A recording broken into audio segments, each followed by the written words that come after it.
Everything's already taken care of. I heard from them the other day. It's a done deal. It's all ready for you. We're showing it to you. It's all prepped. It's a done deal. An end to reign. R-E-I-G-N. The end of an era. Where the start would be light workers in a position to make massive change in the physical. We are now seeing we have a common enemy. We are now seeing the issue at hand. What the true problem is and how we can be a solution to it.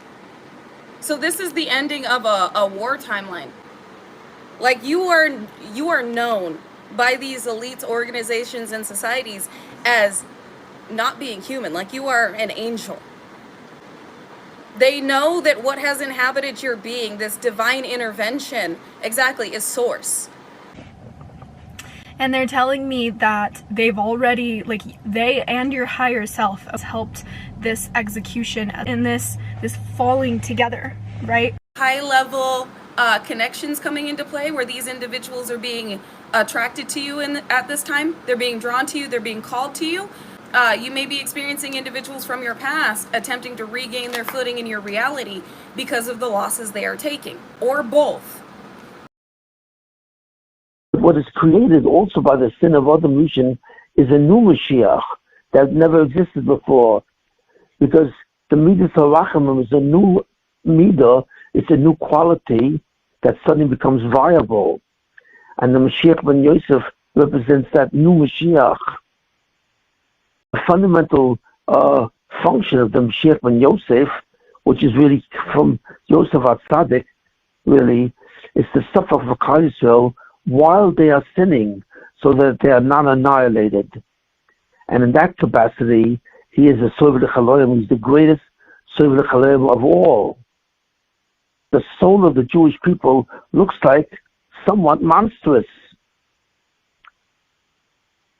So the Mashiach is the one who actually is the one who looks like a monster in some deep and mysterious way.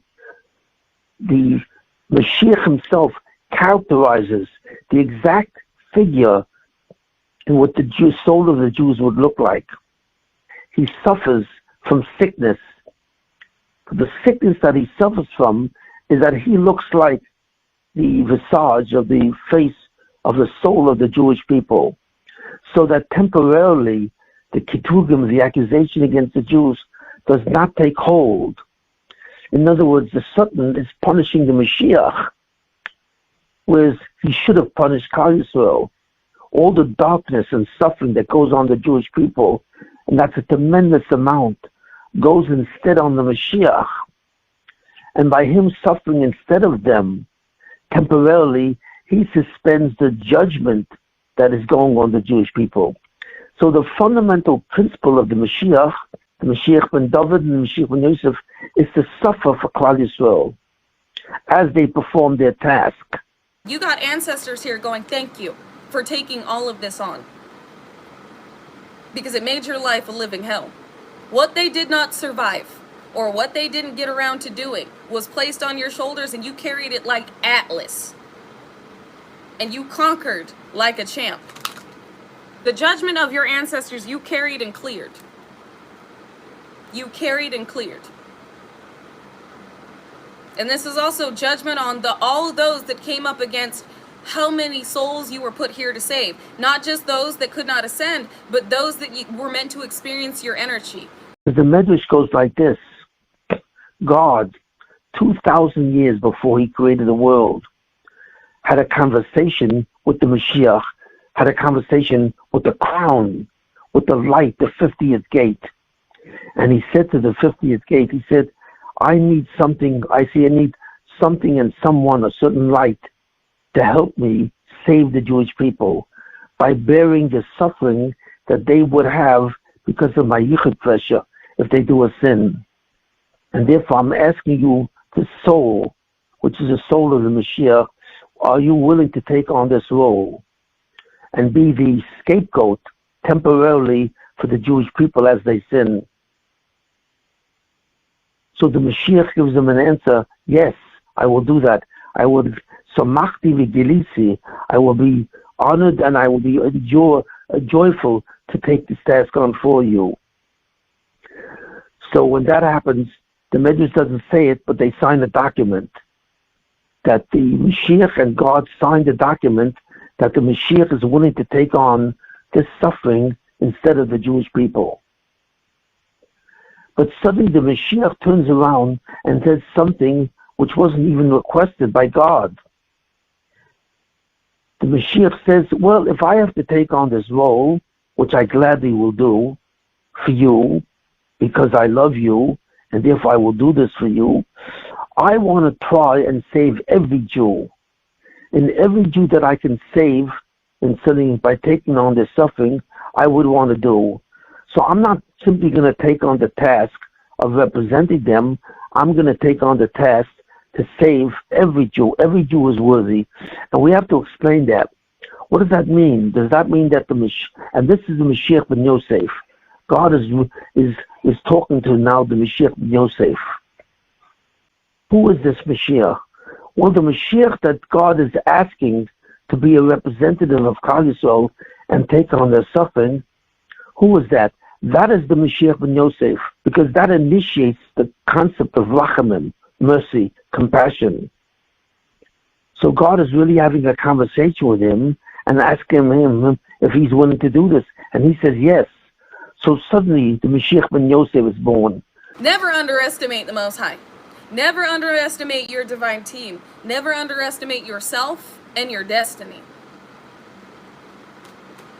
It is all paying off because it was meant to. You paid your dues. The Mashiach, originally, Adam Rishon was a single Mashiach, who's the one who was supposed to take him. He was supposed to go to Olam Haba. That the Mashiach actually suffers. His main job is to suffer, to bear the suffering of the Jewish people. Because really, when the Jewish people defy God, oppose him with his free will, they are subject to annihilation. In order to prevent that annihilation, the Mashiach himself has to suffer for them. There was once a book written by an English author called The Picture of Dorian Gray. And in a sense, the movie really represents the whole idea of Mashiach. It's amazing. It's about a person in England in the 19th century who was very wealthy and very young and very handsome. And he decides to have a portrait painted for him. And the painter who paints a portrait, a very beautiful portrait of this person, Dorian Gray. Then suddenly he makes the statement, I wish I would always look like that portrait. In other words, that portrait would represent me, and in a certain sense, I would always look like it. And therefore, since I look like the portrait, I would always be invulnerable to aging. And even though he doesn't realize it at the time, the curse really comes true. So the rest of the book is about the fact that he does all kinds of sins. So he does a lot of evil. And it turns out that he never changes his face. He always looks like the person, I think about 22 years old, who was painted of him at that age. And instead, the portrait takes on the actual facial qualities of what sins are. So instead of his soul getting worse and worse and looking more and more decrepit, the picture takes on the quality of the end of the movie. When you finally see the picture, you can't believe it. It looks like a monster that has boils on the face and all kinds of damages, scars and boils. And literally, the picture of the person in the portrait looks like a complete monster. And what that picture really does, it represents all the sins that he did. It's really a picture of a soul. So the person himself, Dorian Gray, remains completely intact. He doesn't age a day after that point, and the picture instead ages for him. But it not only ages for him, it actually takes on the trademark of all his evil deeds. So the picture actually looks like a very evil man, and so on.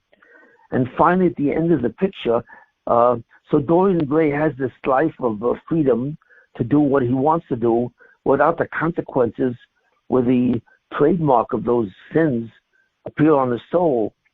By the end of the movie, he realizes the terrible thing that he's done, and he takes a knife and he drives the knife through the portrait, through the heart of the portrait, of the figure in the portrait, because he wants to free himself of the attraction or the connection between himself and the portrait. Well, that's exactly what happens in the end. In the end, the portrait, because it now has a knife through its heart, restores itself and goes back to normal. It goes back to look like what the painting originally was. This picture describes exactly what the Mashiach has to do. What the Mashiach has to do is temporarily look like Klal Yisrael. In other words, Klal Yisrael has a lot of very bad reflections on its facade.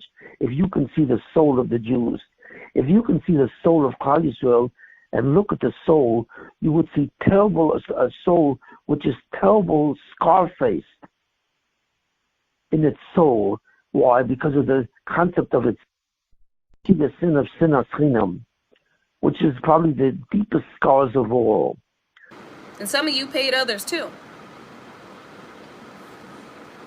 And I don't mean paid others dues in the physical. I'm saying those that were stuck in the in-between, those souls that were entrapped and were unable to move up, to ascend, you've assisted with freeing them. But the Midas Rachman allows the possibility of tshuva to erase, a person can erase that which he's already done and rehabilitate himself from the possibility of annihilation. And if I say to a wicked person, you will surely die, but they turn away from their sin and do what is just and right. If they give back what they took, return what they have stolen, follow the decrees that give life, and do no evil, that person will surely live, they will not die. None of the sins that person has committed will be remembered against them. They have done what is just and right. And if a person does not do tshuva, there's also the employ or the possibility of Yisurin suffering. Whoever remains stiff-necked after many rebukes will suddenly be destroyed without remedy. Proverbs 29:1. Proverbs 1:24-31. But since you refuse to listen when I call and no one pays attention when I stretch out my hand, since you disregard all my advice and do not accept my rebuke, I in turn will laugh when disaster strikes you. I will mock when calamity overtakes you like a storm, when disaster sweeps over you like a whirlwind, when distress and trouble overwhelm you. Then they will call to me, but I will not answer. They will look for me, but will not find me, since they hated knowledge and did not choose to fear the Lord. Since they would not accept my advice and spurned my rebuke, they will eat the fruit of their ways and be filled with the fruit of their schemes. My son, do not make light of the Lord's discipline, and do not lose heart when he rebukes you, because the Lord disciplines the one he loves, and he chastens everyone he accepts as his son. But whoever heeds correction is honored. Which brings the person back to reality and tells them that the Rebbeinu Shalom is not a you. The Rebbeinu Shalom is omnipotent and all-powerful. When a person suffers in some way in Olam Hazeh, in this world, he begins to understand it. That truth, that fundamental truth, that there is nothing outside of God, that he is in absolute control, is fundamentally given to him. How? Through suffering. So therefore, suffering also can rehabilitate a person. But it's like you are God's wrath and vengeance incarnate. Coming up against you was them putting themselves in a position to, it's like them coming up against you and getting caught up in the storm that you are, was inevitably their judgment. Anybody in alignment with this manipulative, nefarious, diabolical, dark, sacrificial, demonic, ritualistic work is being caught up in this. is being exposed or getting hit with karma they thought they had bypassed and found a loophole to, only for them to get hit, only for them to receive it at the worst possible time. You're seeing it now. The first you change, you went through these changes, you went through this transformation, you were put in a position to be the transformation, and then reality shifted and transformed around you. After you, it caught up to you. Like I said, when you first awakened, feeling as though you were outcasted, misunderstood, like at times feeling a little bit crazy, to all of a sudden hundreds of thousands, if not millions of individuals resonating with what is going on here and confirming it for you. And what I mean by that is, like, when you first woke up, it was like the world was against you.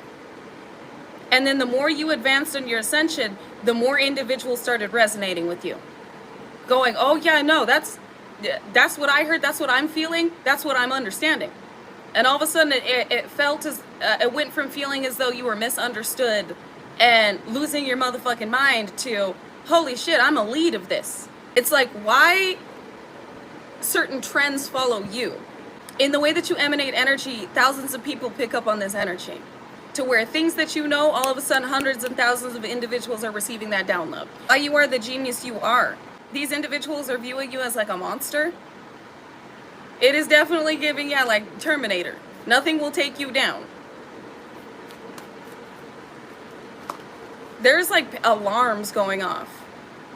So you got organizations, elites, and societies going, what the fuck is going on? Who is still targeting this individual? Why is it when they are targeted, they get bigger? Like, worse shit is happening to us with whatever is going on with this individual. You are a force to be reckoned with.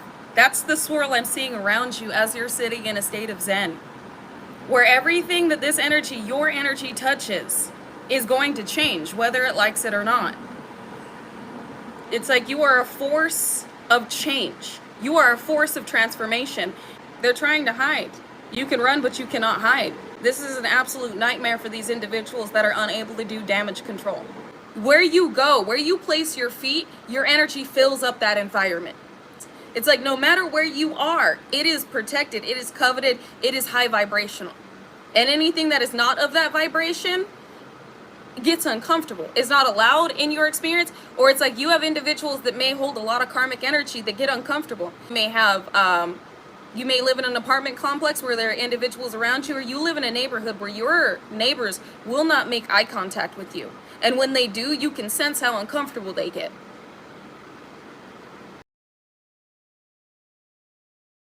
These individuals were using moon cycles, yes, but it was something about the alignment of the stars. Darker astrology workers that had prophesied something about your life, or something about what was going to take place upon this planet at a certain time. When you were born, your energetic coding let off a certain frequency, emanated a frequency throughout this realm that was caught on the dark grid system that these elites have been keeping track of, where they started to monitor you because of the type of oddity that you are. Whatever this is does not affect you. You eat right through it, and then you manipulate it. You use it. You transmute it. And then you integrate it into this realm, which is leaving these elite organizations, societies, and networks dumbfounded about how you were even created, how this divine augmentation took place. Because at one point you were enveloped in this karmic familial unit and those you were around, and you were succumbing to the matrix you were within. You were going dark. It's almost giving like Truman Show. Like everybody knew. Everybody could feel it. You even had friends that they would mimic you, but it was to walk in your energy. They'd start to dress like you. They'd do their hair like you. These copycats were attempting to acquire your energy by mimicking you. They were attempting to take your divine thumbprint by mimicking you in the physical, while also attempting to skew your physical vessel and the perception of it in the physical, while attempting to push their own karmic energy off onto you. So you would take the brunt of their judgment. You would take the brunt of their consequences and their actions. You're the beginning and you're the end. And this is what they realize with you being this divinely augmented super soldier of the Most High. You flew under the radar. They knew how powerful you were, but they never expected you to choose light. Excuse me. You know, gray Jedis teeter on darkness and light, where they could be a Sith, they could be a Jedi. And I feel like this is where you were at, but you were teetering more towards being a Sith. You were teetering more towards the dark, corruption, temptation, lust, gluttony, greed, vanity, because of everything that was placed within your reality to program you to be that way. Not just a karmic familial unit, but elites throwing things into your reality that were meant to seduce you. It was meant to entrance you. It was meant to cage you without you realizing you were in a cage. And you knew something felt off. You knew that there was more for you. And you knew that things had to go. Everything had to go for you to be in this solitude, this Job season, to be divinely augmented, purified, pruned, and augmented. And your DNA has literally changed. So we've got these beings that fly under the radar, that specialize in mental manipulation, and they're known as the hunters. These hunters were targeting you, but not having an effect on you. They want to know what's different about your DNA. They can't figure it out. You keep advancing. You're far more intelligent. You are advanced. You said there's going to be karma for this. They laughed at you. Continue to do it, only for what you had spoken to come true. You told certain individuals that this would all come to light.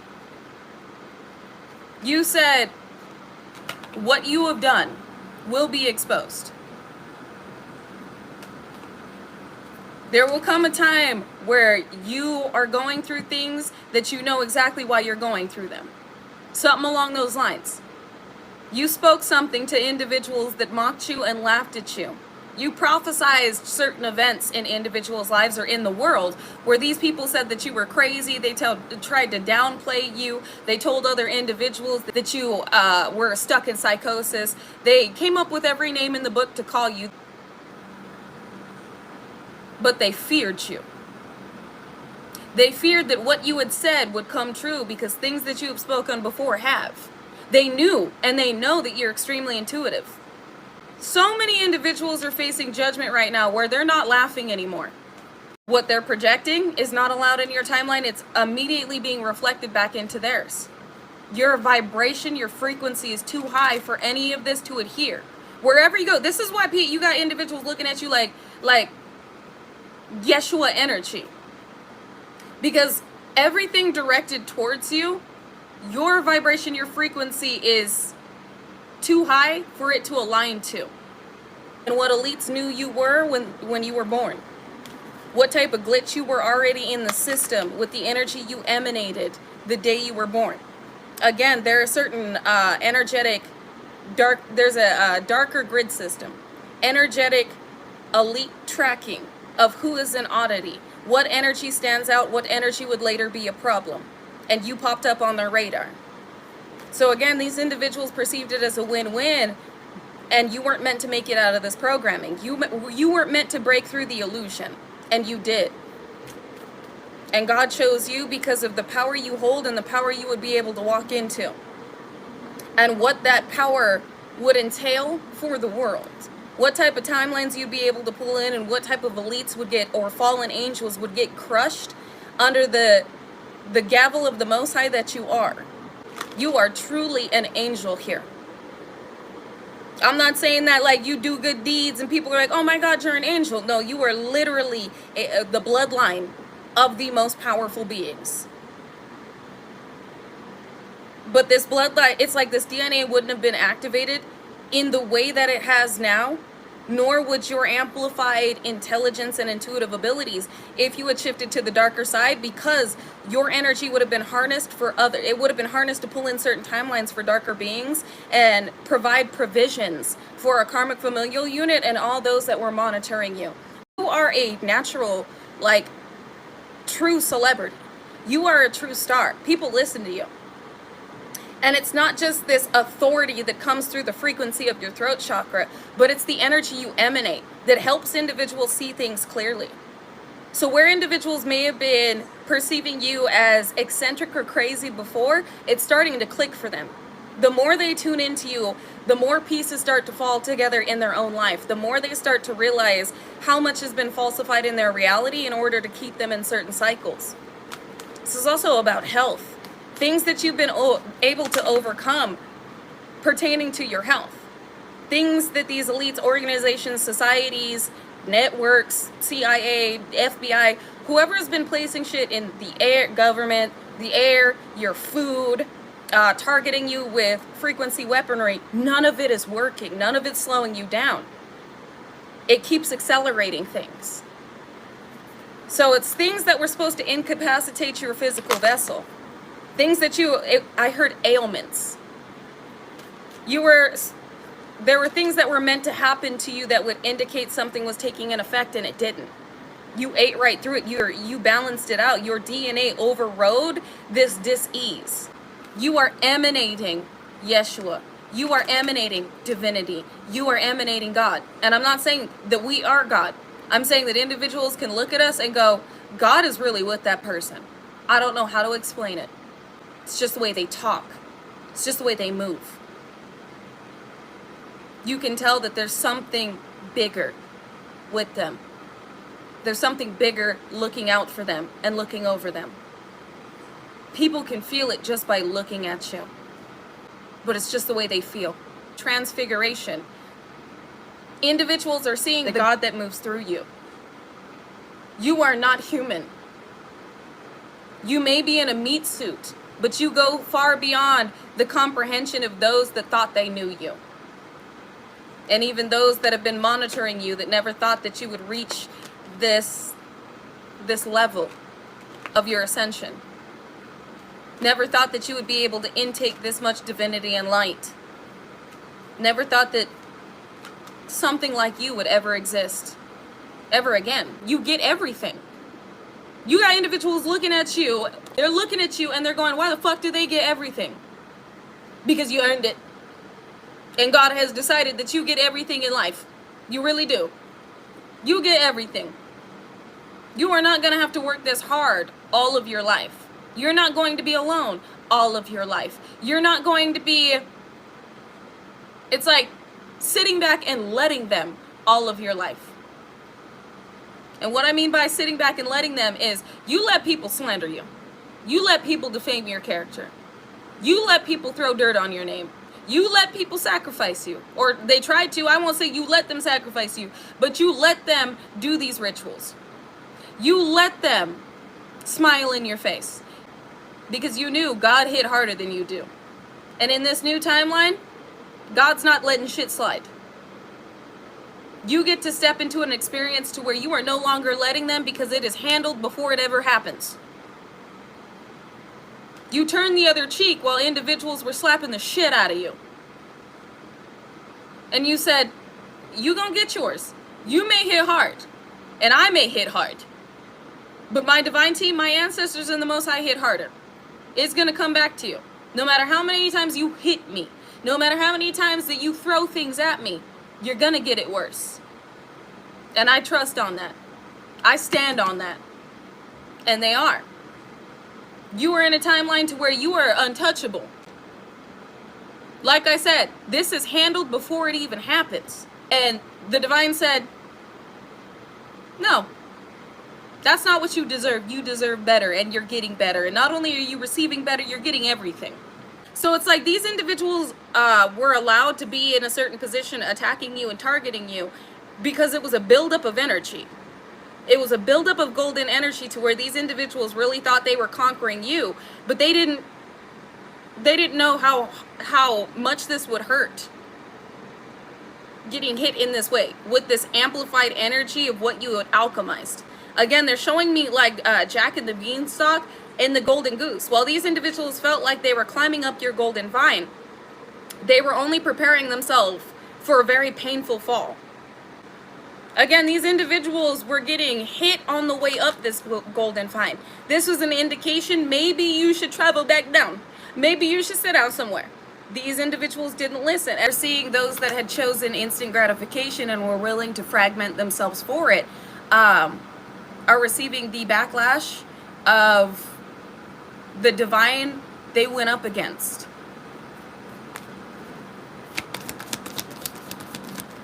And the choices they made that they knew were immoral, or their consequences catching up to them when they least expect it. Karma is hitting everybody. Karma is arriving at everybody's doorstep. Judgment and justice is arriving at everybody's doorstep. So you're being shown, we don't miss a door.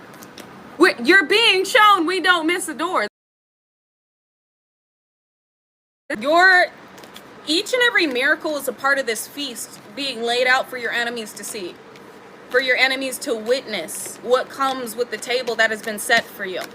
And the fact that no matter what they did, no matter how many times they tried to chip at the legs of this table, it would never fall. And you would never fall. God had a point to prove that you were under God's order. God had a point to prove that you were under God's order. That every step was ordered. And that every individual that came up against you was all part of the plan. That these were the individuals that had flown under the radar for far too long. And that you are walking judgment.